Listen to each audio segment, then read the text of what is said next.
krećemo na Baščaršiju. Baščaršija. Na samome rubu Sarajeva, na njegovoj istočnoj strani, gdje sunce izlazi, smjestio se stari grad, a u njemu i duša grada Baščaršija, što u prevodu sa turskoga jezika znači glavno trgovište.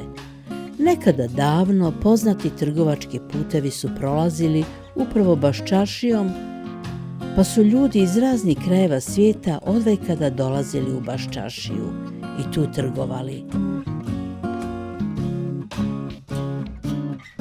Nakon osnivanja grada na mjestu križanja starih puteva, Osmanlije odrediše Baščaršiju kao jezgru i u njoj počeše razvijati brojne zanate za potrebe stanovnika i vojske.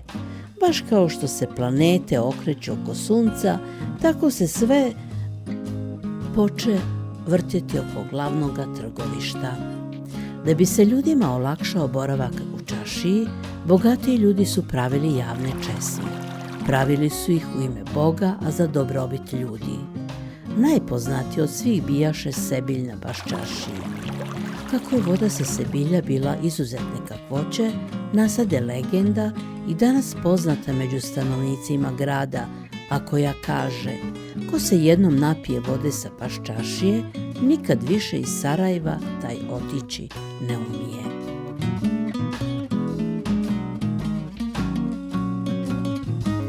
Trgovci dobronamjernici su zajedno s lokalnim zanatlijama provodili cijele dane. Još tada su nadaleko poznate sarajevske zanatlije vrijedno izrađivale kazane, sablje, čizme, papuče, samare i brike, sve ono što je gradu trebalo. Trgovci su prodavali razne začine, kafu, svilu, pamuk, a kupovali kožu od tabaka, zanatlija koji su obrađivali kožu, noževe od bičakčija i mnoge druge proizvode koji su se tražili širom Europe. Mahala. Dok se u čaršiji život odvijao užurbanim ritmom, a buka svakodnevno dopirala iz malih dućana, nadaleko odatle u mahalama ritam i način života su bili sasvim drugačiji. Sarajevo je u svome zlatnom dobu imalo više od 100 mahala. Bile su istinske oaze mira i spokoja, utočište za stanovnike i prava suprotnost čaršiji, koja je vrvjela ljudima iz cijeloga svijeta.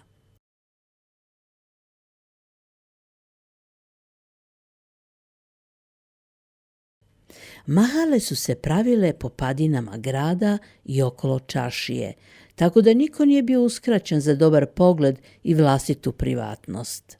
Kako se mir stanovnika Mahale ne bi narušavao, u njima se ništa nije proizvodilo. Jednu mahalu je činilo nekoliko sokaka, to je stulica, i oko 40 kuća, uglavnom različite veličine. Svaka mahala je imala 3 ključna dijela: džamiju, česmu i groblje, uz izuzetak onih mahala gdje su živjeli narodi drugih vjera. Kuće u mahalama opasivali su visoki zidovi, kako se izvano ne bi moglo naslutiti šta se krije u njihovoj unutrašnjosti. Nadalje, kuća se sastojala iz 2 dijela: selamluk, muški dio, i haremluk, ženski dio. Selamluk je bio manji dio kuće koji je služio za prijeme, dok je ženski porodični dio bio u mnogome prostraniji i ljepši, jer se tu okupljala i boravila cijela porodica. Posebnu draž kućama davale su avlije i bašte sa dosta zelenila i mirisnih ruža. Miljacka. U samu čaršiju teče tek 23 km duga Miljacka, pritoka rijeke Bosne. Kada danas posmatrate Miljacku, rekli biste da je to jedna mirna riječica sa mnoštvom starih i lijepih mostova koji povezuju njene obale. Međutim, nije uvijek bilo tako. Nekada je to bila velika i nepredvidiva rijeka, ujedno i najzaslužnija za nastanak Sarajeva. Da nije bilo rijeke, ko zna da li bi baš ovdje nastao grad. Razlog za osnivanje grada na mjestu gdje se on i danas nalazi je bio jednostavan. Rijeka je svojom snagom pokretala mnoge mlinove, stupe i kotače koji su bili od velike pomoći stanovnicima i zanatlijama. Nažalost, nekada je Miljacka znala pokazati i svoju zločestu stranu, naročito u vrijeme proljetnih kiša i otapanja snijega sa okolnih planina. Rijeka bi tada nabujala, izlijevala se iz korita i plavila cijelu čaršiju. Upravo zbog toga Austro-Ugari odlučiše da je okuju kamenim zidovima kako se u budućnosti ne bi izlijevala. U doba Osmanlija Miljacka je također služila kao linija između javnoga i upravnog dijela grada. Na lijevoj obali rijeke nalazio se namjesnikov dvor i uprava gdje su stolovali važni ljudi i donosili odluke u gradu.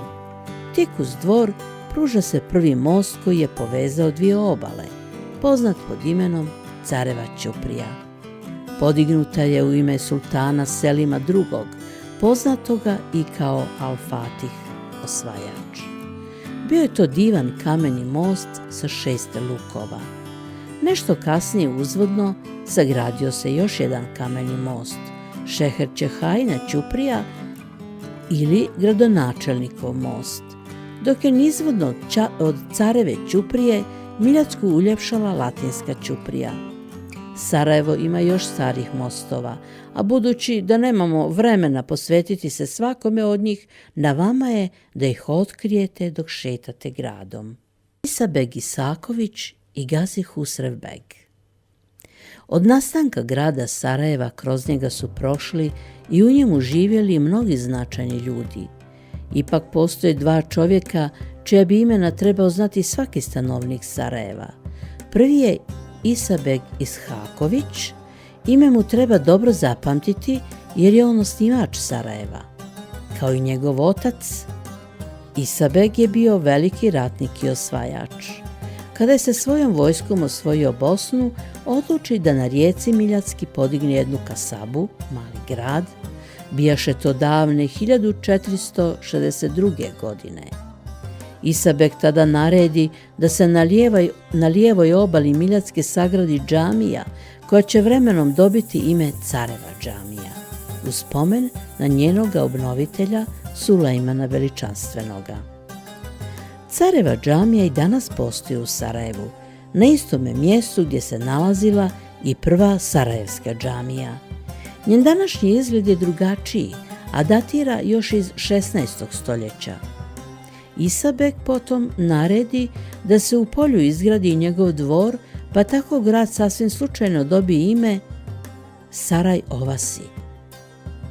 Od turske riječi Saraj dvor, Ovasi polje. Izgradi Isabeg i tekiju, javno kupatilo, vodenice, karavan saraj, javnu kuhinju i sve pokloni gradu. No, Sarajevo je i dalje ostalo kasaba sve do zlatnoga doba grada i dolaska najvećega sarajevskog dobrotvora, Gazi Husrev bega. To je drugo ime koje treba zapamtiti. Po svome dolasku 1521. godine na mjestu upravitelja kasabe Sarajeva, Husrev beg je zatekao slabo razvijenu trgovinu i proizvodnju. Odmah je Husrev beg odlučio od kasabe napraviti svoj šeher Sarajevo. Zasukao je rukave i počeo graditi u ime Boga, a za dobro ljudi. Najprije odlučio sagraditi svoju džamiju i uz nju šadrvan sa vodom za uzimanje abdesta. Kako je ta voda trebala biti visoke kakvoće, a najbliži izvor je bio udaljen 7 km od grada, Gazi Husrev beg odluči sagraditi moderni vodovod i sve mahale snabdjeti pitkom vodom. Danas nam se to može učiniti kao sasvim obična stvar, ali se u to vrijeme radilo o jednome od najmodernijih vodovoda u Europi. Bijaše to davne 1530. godine.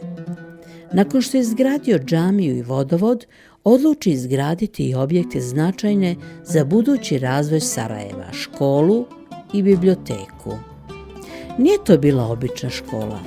Bila je to medresa u kojoj su se izučavale razne nauke kao što su filozofija, pravo, matematika, teologija, jezici i drugi predmeti.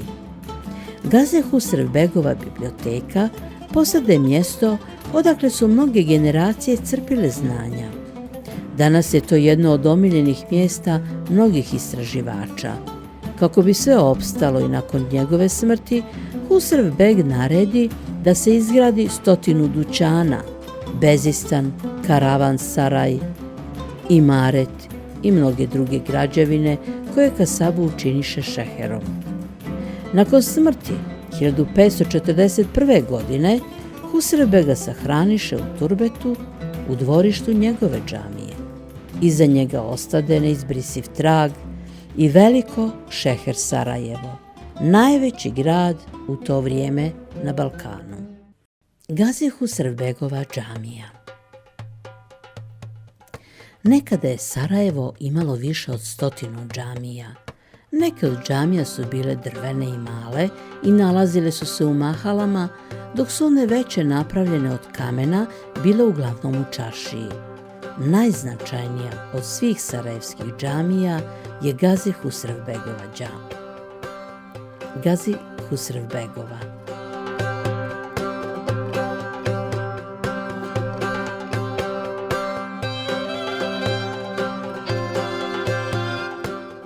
Dugo godina je bila najveća džamija na ovim prostorima, te prva džamija u svijetu sa električnom rasvjetom.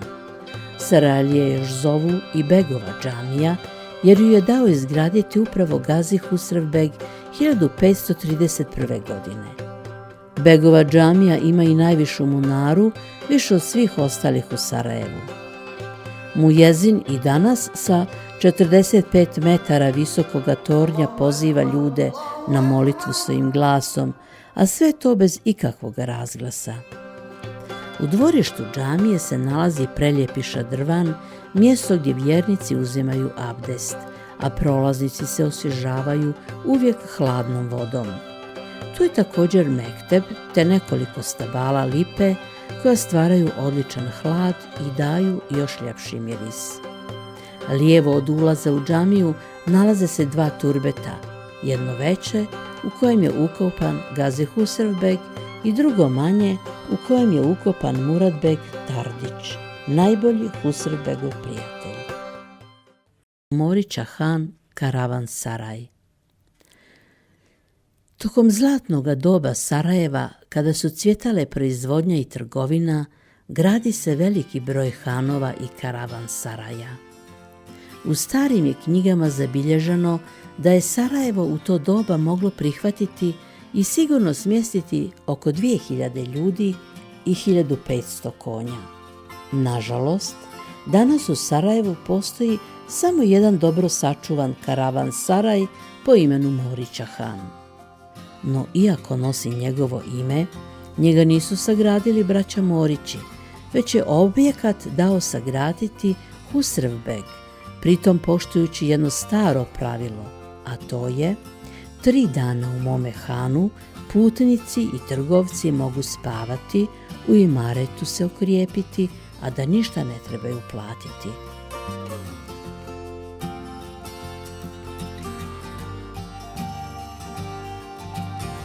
Ovim je postupkom Husrevbeg pokazao istinsko gostoprimstvo kako se treba pružiti svakome gostu koji prvi put dolazi u Šeher Sarajevo. Za njegov postupak se pročulo nadaleko, pa od tada Sarajevo i Sarajlije krasi glas dobrih domaćina, uvijek spremnih da pomognu. U Husrevbegovome hanu nalazilo se 60 soba za prihvat oko 200 gostiju i 50 konja sa robom. Danas se u karavan-saraju ne može odsjesti, a u toplim ljetnim danima u dvorištu hana možete pronaći najljepši hlad i mir te uživati u čaši svježe limunade. Trebate znati da danas ništa nije besplatno, pa tako ni limunada neće biti besplatna. Stara srpska pravoslavna crkva. Na samome rubu Baščaršije, u mahali nekada zvanoj Na Varoši nalazi se stara srpska pravoslavna crkva koja se spominje još davne 1539. godine. Nažalost, ni danas se ne zna tačno kada je nastala, dok je ime Bogomolje dobro poznato, crkva Svetog Mihaila i Gavrila. Crkva je malih dimenzija jer u vrijeme kada se gradila nije smjela nadvisiti obližnju džamiju. Kako bi se ovome problemu ipak doskočilo, jedan mudri starac se dosjetio kako da naprave crkvu na 2 sprata. Naime, prvi sprat ukopaše u zemlju i na taj način ispoštovaše propise, a pravoslavni vjernici dobiše molitveni prostor. Iako skromne vanjštine, unutrašnjošću crkve dominira pozlaćeni ikonostas te niz ikona i crkvenih relikvija. Vjernici su crkvi poklanjali toliko ikona, slika, relikvija i drugih vrijednih predmeta da se pored crkve mora otvoriti muzej kako bi se svi ti predmeti negdje pohranili i tako sačuvali. Uz samu crkvu su se nekada nalazile magaze, prostorije za spavanje, kao i škola za pravoslavnu djecu. Aščije, burekdžije i ćevabdžije. Ova bi priča mogla biti jako ukusna. Nedugo nakon osnivanja grada u čaršiji se ukaza potreba za mjestima gdje bi se pripremala hrana. Trgovci i zanatlije provodili su čitave dane radeći pa su trebali nešto jesti. Tada se u gradu počeše pripremati specijaliteti čije recepte Osmanlije donesoše sa sobom. U svojim loncima aščije počeše pripremati dolme, čorbe, sahane, lonce i druga kuhana jela. Burekdžije su pravile razne vrste pita, sirnicu, burek, krompirušu, zeljanicu, dok je sa ćevabdžijskog roštilja dolazio miris ćevapa, sudžukica, brizli i drugih roštiljskih specijaliteta.